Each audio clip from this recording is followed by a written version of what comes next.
Hello, everyone. Today, I'd like to break down a topic with you: investing in luxury real estate in Dubai and the overall strategy for investing in these types of properties. First of all, it's worth noting that, of course, no one ever buys ultra luxury properties just to rent them out. Usually, it's definitely an ownership strategy, perhaps with the goal of reselling it later, or it's mainly for personal ownership without even considering whether the client wants to make a profit on it. I'll explain now why you should specifically choose a luxury property compared to, for example, business class or premium class properties. In Dubai, overall, there aren't that many properties in the, ultra luxury category, as we've come to call it. And these properties are always in very niche demand, and overall, very few of them are ever resold on the market. When we talk about ultra luxury, we can probably include properties like Marsa, Al Arab, Bulgari. A slightly more accessible example would be Atlantis, the new Royal Atlantis. Various villas, with budgets starting from $20 to $30 million and higher. So who are these properties for, and who exactly prefers to invest in them? Usually these are clients with fairly large investment portfolios.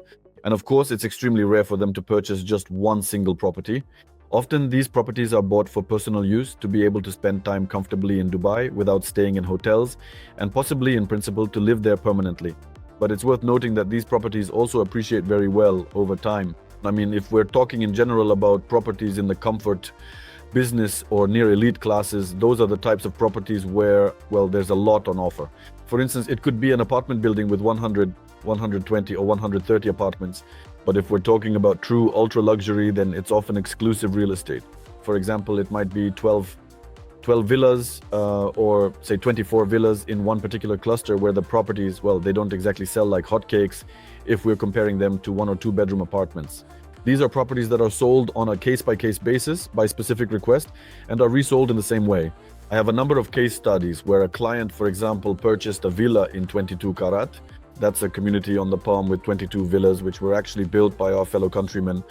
And so these villas, over 4 years, they increased in value by 2.5 times. Because initially, when the project hit the market in 2021, the price seemed, quite steep at the time. A square meter cost around $20,000. And today the price reaches $55,000 to $60,000 per meter, plus or minus, depending on the property. So people mostly bought these villas for themselves, for their own personal use. But some of them did go up for resale and showed very good returns and profits for the investors. It's a similar story if we're talking about Bulgari. 3-bedroom apartments in Bulgari back in 2020 or 2021 were selling for around $8 to $10 million. As of today, their price reaches around $20 to $25 million for these 3-bedroom apartments. So if we're talking about whether it's interesting to invest in luxury or if economy and comfort are in higher demand, if you have the opportunity to invest this amount of money, that is to acquire such exclusive properties, you can never go wrong, because such properties are always in demand. Dubai, after all, is not a location for the middle class. And of course, yes, there's a lot of service staff here, people who live in properties of, a lower price point. But Dubai also attracts major sharks from all over the world. I mean, major business sharks. And accordingly, these are the types of clients who prefer to live in, true high-end luxury properties. And still, such properties will always be in demand. And we always recommend to clients who are ready to consider this segment, not to be afraid, not to think that it will be very difficult to resell this property later. In fact, that's not the case. And often it's the opposite. People are hunting for them. In general, I've covered this topic. If you have any questions, I'll be happy to answer them.